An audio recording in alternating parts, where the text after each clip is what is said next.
Hello friends, welcome to BJ exports mastery. तो इस channel में मैं आपको एक्सपोर्ट इंपोर्ट के डॉक्यूमेंटेशन प्रोसीजर्स के बारे में वीडियोस बनाता हूं।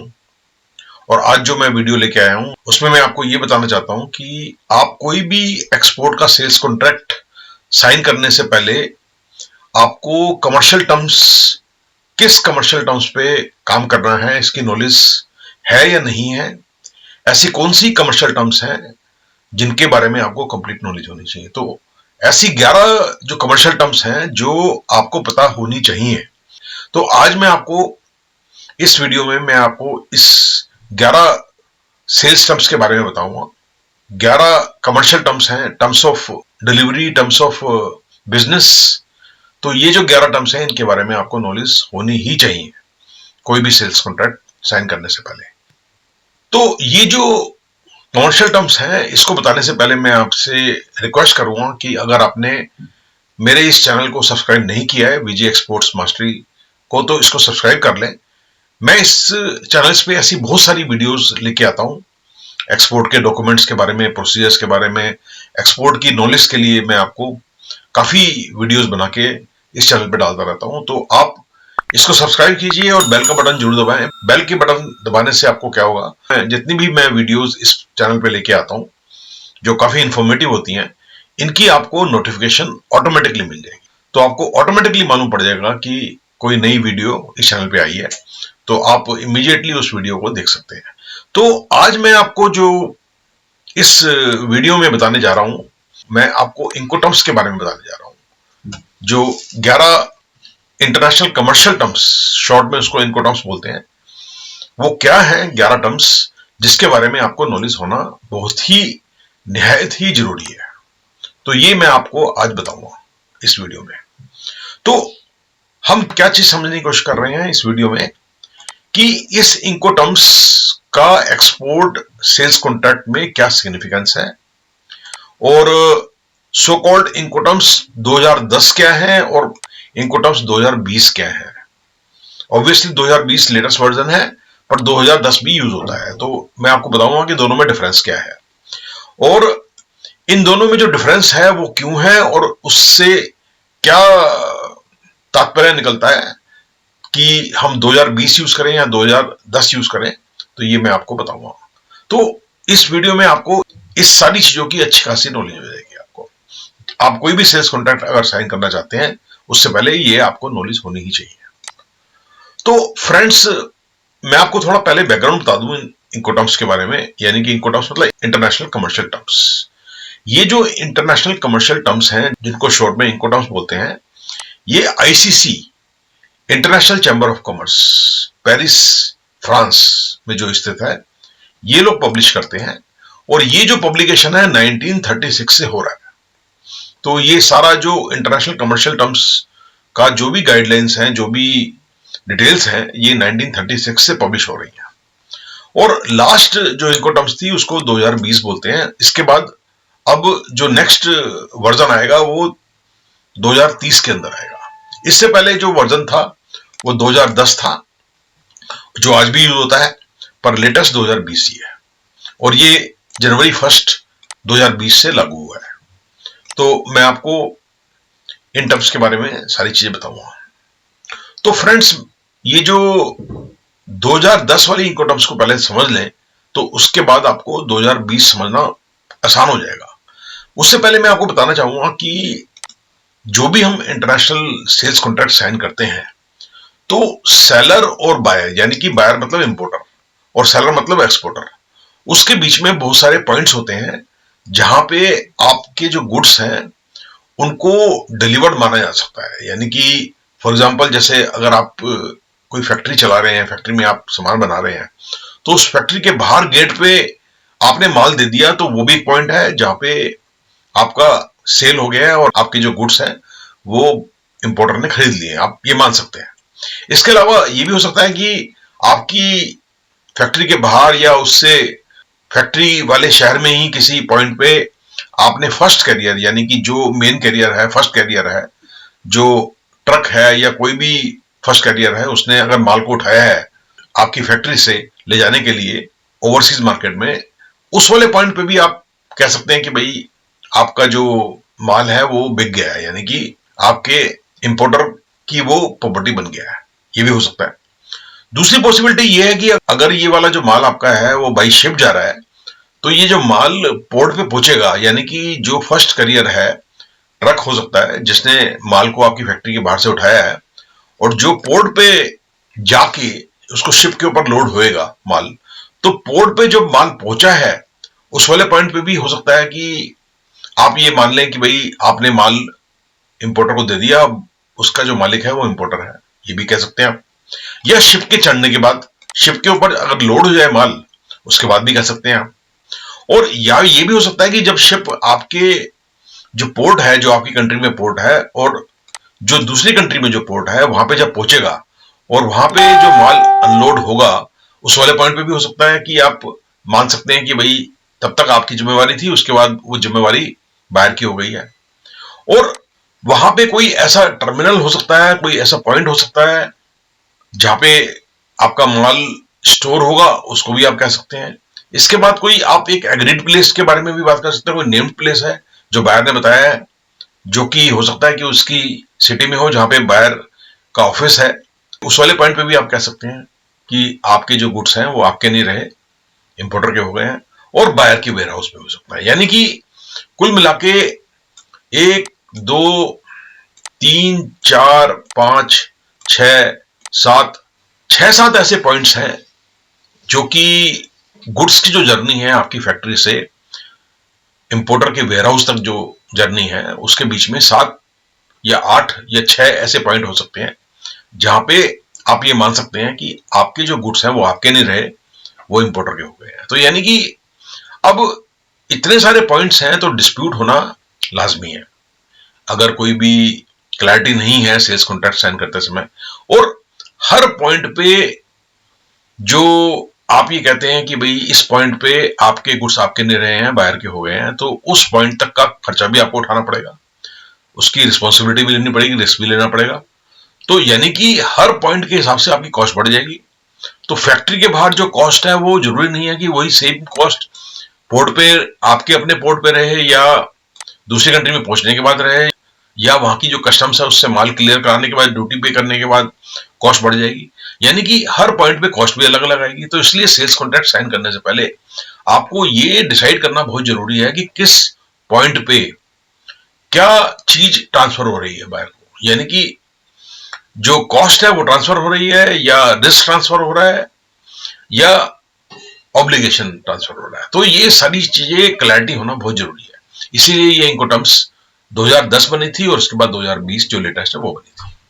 तो इसके लिए एक बड़ी इंटरेस्टिंग लिस्ट बनाई गई है इनकोटर्म्स के अंदर, जो 11 ऐसी टर्म्स हैं जिसको आप डिसाइड कर सकते हैं कॉन्ट्रैक्ट साइन करने के लिए।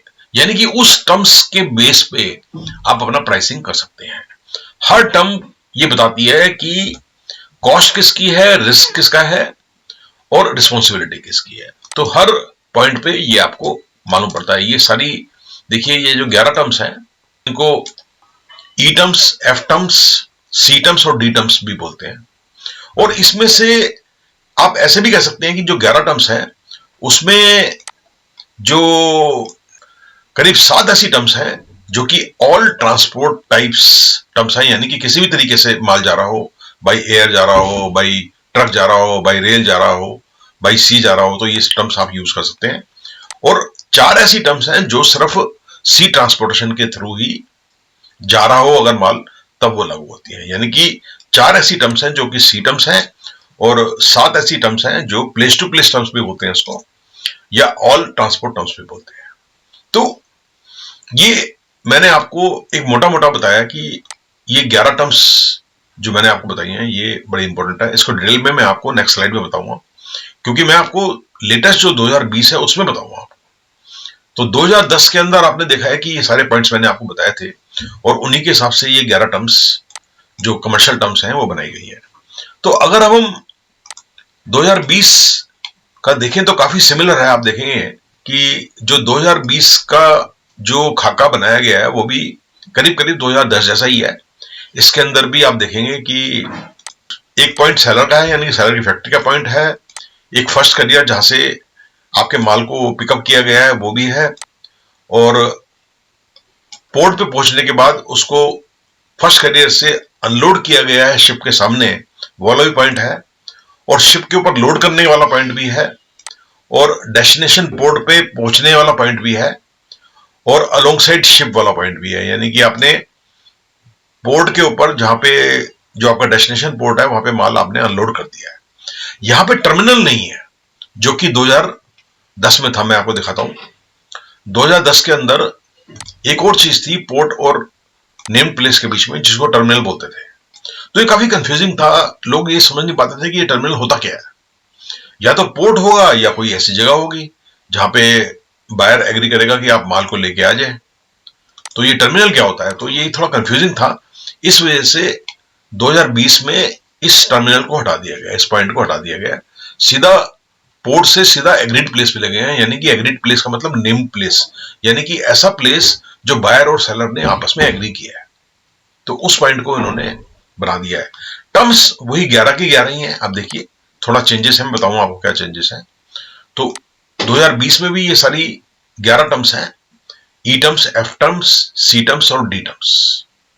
तो ये जो 11 टर्म्स हैं ये वही टर्म्स हैं, सिमिलर टर्म्स हैं। 7 टर्म्स इसमें ऑल ट्रांसपोर्ट टाइप्स हैं, और 4 टर्म्स जो है वो समुद्र यानी कि सी ट्रांसपोर्टेशन टाइप है। तो अभी मैं आपको वन बाय वन आपको इन टर्म्स के बारे में बताऊंगा। इनकी आपको नॉलेज अच्छी खासी होनी चाहिए। आपको ये बता दूं कि इसमें एक टर्म में डिफरेंस जो आया है 2010 में और 20 में, वो मैं बता देता हूं आपको। पहले आप देखिए कि जो 2010 में टर्म्स थी उसमें डी टर्म्स में एक डीएटी थी, डीएपी थी और डीडीपी थी। तो डीएटी जो थी वो थी डिलीवर्ड एट टर्मिनल। अब क्योंकि 2020 में टर्मिनल को ही हटा दिया गया है तो ऑब्वियसली डीएटी तो अब रहेगी नहीं। तो अब देखिए आपने कि 2020 में क्योंकि टर्मिनल नहीं है तो डीएटी की जगह जो नई टर्म आई है इसको बोलते हैं डीपीयू। डीपीयू मतलब डिलीवर्ड एट प्लेस अनलोडेड। ये एक नई टर्म इंट्रोड्यूस कर दी गई है डीएटी की जगह। तो ये जो देख रहे हैं आप ये डिफरेंस है 2010 में और 2020 में। यानी कि डीएटी को हटा के डीपीयू कर दिया गया है, डिलीवर्ड एट प्लेस अनलोडेड। तो मैं आपको वन बाय वन ये सारी टर्म्स बताता हूं। इनकी नॉलेज आपको होनी बहुत जरूरी है। कोई भी सेल्स कॉन्ट्रैक्ट, अगर आप इंटरनेशनल सेल्स कॉन्ट्रैक्ट साइन कर रहे हैं, तो जो पहले वाली जो टर्म्स है ई टर्म, इसको बोलते हैं ईएक्सडब्ल्यू यानी कि एक्स वर्क्स। यानी कि फैक्ट्री के गेट पे आपने माल को डिलीवर कर दिया बायर को, अब वो आपका नहीं रहा है, वो बायर का हो गया है। आप देखिए कि ये जो स्टार दिख रहा है इस फिगर में, इस वाले पॉइंट पे ट्रांसफर ऑफ रिस्क हो जाता है, यानी कि टाइटल ट्रांसफर हो जाता है। यानी कि आप मालिक नहीं रहे फैक्ट्री के बाहर एक्स वर्क्स में, इस वाले पॉइंट पे बायर उसका मालिक बन चुका है। तो ये सबसे इजी कमर्शियल टर्म्स है। इस टर्म्स में भी आप काम कर सकते हो, पर जनरली बायर, इंटरनेशनल बायर इस टर्म्स को कभी एग्री नहीं करते, क्योंकि वो सारी हेडेक अपने आप नहीं लेना चाहते। तो it is a buyers market, तो ऑब्वियसली वो नहीं, कभी भी एग्री नहीं करेंगे एक्सवर्क्स पे माल लेने के लिए। पर हाँ, हो सकता है कि एक्सवर्क्स भी पॉसिबल है, इसलिए इस टर्म को अभी भी इंक्लूड किया हुआ है। तो ईएक्सडब्ल्यू टर्म है, और एग्रीड प्लेस यानी कि एग्रीड प्लेस आपकी फैक्ट्री के बाहर जो एग्रीड प्लेस है उस वाले पॉइंट पे ट्रांसफर ऑफ रिस्क हो जाता है। तो ये जो ब्लू कलर जो आप देख रहे हैं, ये रिस्पॉन्सिबिलिटी एंड कॉस्ट सेलर की है, इस ब्लू कलर का मतलब। और ये जो ऑरेंज कलर देख रहे हैं आप यहाँ पे, ऑरेंज कलर, ये बायर की रिस्पॉन्सिबिलिटी एंड ऑब्लिगेशन है। और ये जो स्टार मैंने रेड वाला दिखाया है, ये पॉइंट है जहां पे रिस्क ट्रांसफर हो जाता है, यानी कि सेलर से बायर की तरफ। तो सेकंड जो टर्म है उसको बोलते हैं एफसीए, यानी कि फ्री कैरियर। फ्री कैरियर का मतलब यह है कि आपकी फैक्ट्री के बाहर किसी एग्रीड प्लेस पे, उसी सिटी में जनरली किसी पॉइंट पे आप जो माल है उसको फर्स्ट कैरियर पे आप लोड कर देंगे। उसके बाद ये देखिए स्टार ये शो करता है कि जो रिस्क है वो आपका नहीं रहा, टाइटल ट्रांसफर हो जाता है उसी पॉइंट पे, वो बायर का रिस्क हो जाता है। तो ये एक सेकंड टर्म है जो बड़ी कॉमन टर्म है, एफसीए टर्म है, प्लेस टू प्लेस टर्म भी बोलते हैं इसको, ऑल ट्रांसपोर्ट टाइप टर्म है। तो फर्स्ट करियर बोलते हैं इसको, फर्स्ट करियर टर्म।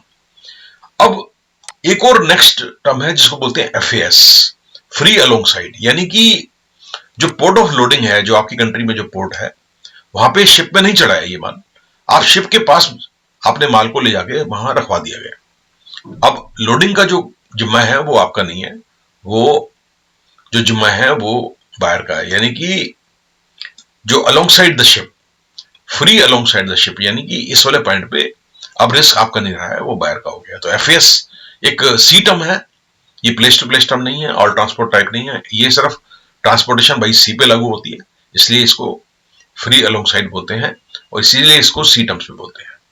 फिर नेक्स्ट टर्म जो है उसको बोलते हैं एफओबी, यानी फ्री ऑन बोर्ड, जो सबसे कॉमन टर्म है, जो सबसे बैलेंस टर्म है, सबसे पॉपुलर टर्म है, सबसे ज्यादा यूज होती है। तो एफओबी में क्या होता है कि एफएएस के बाद जब आपने माल को वहां पहुंचा दिया है शिप के पास, उसको लोड करने की भी जो जिम्मेवारी है वो सेलर की है, यानी कि एक्सपोर्टर यानी कि आपकी है। तो पोर्ट ऑफ लोडिंग पे जो शिप खड़ा हुआ है उस पर माल चढ़ाने के बाद रिस्पॉन्सिबिलिटी और उसके बाद की सारी कॉस्ट बायर की हो जाती है और रिस्क भी बायर का हो जाता है। तो ये आपकी फोर्थ टर्म थी। फिफ्थ टर्म जो सी टर्म्स है, सी टर्म्स का पार्ट है, उसको बोलते हैं सीएफआर, यानी कि कॉस्ट एंड फ्रेट। ये भी एक सी टर्म है, क्योंकि इसके अंदर भी क्या हो रहा है कि आप माल को शिप के ऊपर चढ़ा रहे हैं और उसी पॉइंट पे जैसे एफओबी में था, यहां भी जो रिस्क है वो माल को शिप पे चढ़ाते ही ट्रांसफर हो गया बायर के अकाउंट में। पर जो कॉस्ट है, यानी cost of transportation from port of loading two port of destination, ये जो मेन करियर की जो कॉस्ट है, यानी कि समुद्री जो यात्रा है, यानी कि जो शिप की कॉस्ट है, उसका जो फ्रेट है वो भी आपको पे करना है। यानी कि एफओबी प्लस फ्रेट, फ्रेट आपको देना है, सिर्फ कॉस्ट देनी है आपको, रिस्क आपका नहीं है, रिस्क आपका वही एफओबी वाला ही है। यानी कि इसी पॉइंट पे जो आपने माल को शिप पे चढ़ा दिया गया था, शिप पे लोड कर दिया था, उसके बाद से जो रिस्क है वो आपके बायर का हो जाता है। तो नेक्स्ट टर्म आपकी है सीआईएफ, यानी कि कॉस्ट इंश्योरेंस एंड फ्रेट। तो ये भी सीएफआर की तरह ही है, बिल्कुल सिमिलर ही है, और इसमें भी जो रिस्क है वो शिप पे माल चढ़ाते ही आपका नहीं रहता, वो बायर का हो जाता है। पर इसके अंदर फ्रेट के साथ साथ आपको इंश्योरेंस की कॉस्ट भी पे करनी है। तो कोई दिक्कत नहीं है अगर आप कॉस्ट पे कर रहे हैं इंश्योरेंस की या फ्रेट की, तो आप अपने प्राइस के अंदर उसको फैक्टर इन करेंगे, नेचुरल बात है। तो इसमें कोई इतनी परेशानी वाली बात नहीं है। तो ये एफओबी, सीएफआर और सीआईएफ मोर और लेस सिमिलर टाइप की टर्म्स हैं, सिर्फ कॉस्ट का थोड़ा बहुत हेरफेर है, यानी कि इन दोनों में, सीएफआर में और सीआईएफ में, फ्रेट या इंश्योरेंस कॉस्ट वगैरह आपको देनी पड़ सकती है। इसके बाद एक जो टर्म है, सेवन टर्म है, जिसको बोलते हैं सीपीटी, यानी कि कॉस्ट पेड टू। ये प्लेस टू प्लेस टर्म है, ऑल ट्रांसपोर्ट टाइप है। इसके अंदर भी देखिए, जैसे ही आपने फर्स्ट करियर पे माल को चढ़ा दिया, जिस तरह से आपने एफसी में किया था, सीपीटी में भी जो रिस्क है वो जैसे ही आप माल को अपनी फैक्ट्री के बाहर फर्स्ट करियर में, जो कि ट्रक भी हो सकता है, ट्रेन भी हो सकती है, जैसे ही आप उस पर चढ़ाओगे तो उसका जो रिस्क है वो आपका नहीं रहा, वो बायर का हो जाता है। पर उसके बाद की जो कंप्लीट जर्नी है up till the place of destination, यानी कि एग्रीड प्लेस जहां पे बायर माल रिसीव करेगा, जो कि डेस्टिनेशन पोर्ट भी हो सकता है, कोई टर्मिनल भी हो सकता है, कोई भी जगह हो सकती है, उसकी अपनी सिटी भी हो सकती है बायर की, जहां पे उसका ऑफिस है, उस पॉइंट तक जो है आपको जो कॉस्ट है, फ्रेट की जो कॉस्ट है वो देनी है आपको। इसी तरह से जो नेक्स्ट टर्म है, जो कि एट्थ टर्म है, जिसको सीआईपी बोलते हैं, ये भी प्लेस टू प्लेस टर्म है, ये भी सीपीटी की तरह है, और इसमें भी आपको फ्रेट की जो कॉस्ट है मेन करियर की, यानी कि फर्स्ट करियर से लेके और डेस्टिनेशन तक की जो कॉस्ट है, मल्टी मॉडल ट्रांसपोर्टेशन भी इसको बोलते हैं, तो ये सारी की सारी जो कॉस्ट है इसमें भी आपको देनी है, प्लस साथ में आपको इंश्योरेंस कॉस्ट भी देनी है। यानी कि जो मेन इंश्योरेंस है, यानी कि फर्स्ट करियर के पिकअप के बाद से लेके प्लेस ऑफ डेस्टिनेशन तक की जो इंश्योरेंस है वो भी आपको पे करनी है, सिर्फ कॉस्ट पे करनी है, जो रिस्क है वो आपका नहीं है, वो बायर का है। अब ये जो डी टर्म्स हैं, इनके अंदर डिफरेंस क्या होता है कि ये जो रिस्क है वो दूसरी ओवरसीज कंट्री में ट्रांसफर हो जाता है, यानी कि आपका जो रिस्क है डी टर्म्स में बहुत ज्यादा सीरियस होता है। यानी सीरियस मतलब कि जब माल डेस्टिनेशन कंट्री में पहुंच जाएगा, वो सारा का सारा जो रिस्क है वहां तक का आपका होता है। तो D terms generally exporters avoid करने की कोशिश करते हैं, पर कई बार बिजनेस लेने के लिए डी टर्म्स पे चले जाते हैं। तो डी में सबसे पहले जो टर्म है डीपीयू बोलते हैं, डिलीवर्ड एट प्लेस अनलोडेड। तो आपने प्लेस ऑफ डेस्टिनेशन जहां पे बायर ने एग्री किया है, जहां रिसीव करेगा बायर, उस वाले पॉइंट तक माल को आपने किसी भी ट्रांसपोर्ट टाइप तरीके से आपको पहुंचा के उसको अनलोड कर दिया है, तो उसको बोलते हैं DPU, delivered at place. Place का मतलब एग्रीड प्लेस, अनलोडेड। तो ये एक नई टर्म है, 2020 में नई टर्म इंट्रोड्यूस की गई है, डीपीयू। और इसके बाद जो 10th टर्म है, 10वीं जो टर्म है, डिलीवर्ड एट प्लेस, यानी कि इसके अंदर आप देखिए फर्क क्या है कि ये भी एग्रीड प्लेस भी हो सकता है और बायर का वेयर हाउस भी हो सकता है, यानी कि वहां तक आपको पहुंचाना है, यानी कि बायर के वेयर हाउस तक पहुंचाना है, तो इसको आपको अनलोड भी करना है। जैसे आपने डीपीयू में किया था, इसमें भी आपको माल को अनलोड करना है। और इसके बाद जो लास्ट टर्म है, 11 टर्म है, उसको बोलते हैं डीडीपी, डिलीवर्ड ड्यूटी पेड, यानी कि डीएपी की तरह बिल्कुल सेम है, पर इसके अंदर बस फर्क ये है कि माल को आपको वेयर हाउस तक पहुंचाना है बायर के, और अनलोड भी करना है, प्लस ड्यूटी भी आपको पे करनी है, यानी कि इंपोर्ट ड्यूटी भी पे करनी है।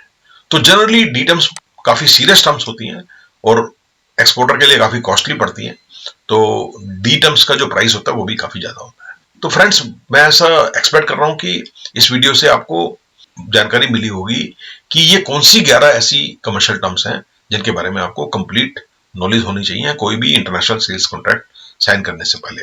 कोई ज्यादा मुश्किल नहीं है, अगर आप इसको सारा देखेंगे, इसको समझेंगे, तो आपको समझ में आ जाएगा कि ये सारे जो बीच में पॉइंट्स हैं, उस पॉइंट्स पे क्या चीज बायर को करनी है और क्या चीज सेलर को करनी है, रिस्क किसका है, ये सारी बातें क्रिस्टल क्लियर हो जाती हैं। तो इंटरनेशनल कमर्शियल टर्म्स के बारे में अगर आपको नॉलेज है और आपने सही टर्म यूज किया है, तो आप डिस्प्यूट रिजोल्यूशन करना बहुत आसान हो जाएगा, एक्सपोर्ट शिपमेंट करना बहुत ही स्मूथ हो जाएगा, और आप बायर को रिटेन कर पाओगे, आप उससे रिलेशंस मेंटेन कर पाओगे। इसीलिए ये सारी की सारी जो इंटरनेशनल कमर्शियल टर्म्स हैं, ये बहुत ही पॉपुलर हैं, बहुत ही कॉमन है, और हर एक्सपोर्टर इनको यूज करता है, और हर अच्छे एक्सपोर्टर को इसकी नॉलेज होनी बहुत जरूरी है। तो फ्रेंड्स, अगर आपको ये वीडियो पसंद आई है, तो अगर आपने अभी तक मेरे इस चैनल को सब्सक्राइब नहीं किया है तो कर लें, और बेल का बटन जरूर दबाएं, जिससे कि आपको ऑटोमेटिक नोटिफिकेशन मिलती रहे। ऐसी मैं जो भी नेक्स्ट वीडियो लेके आऊंगा तो आपको उसके बारे में मालूम पड़ जाएगा ऑटोमेटिकली। धन्यवाद।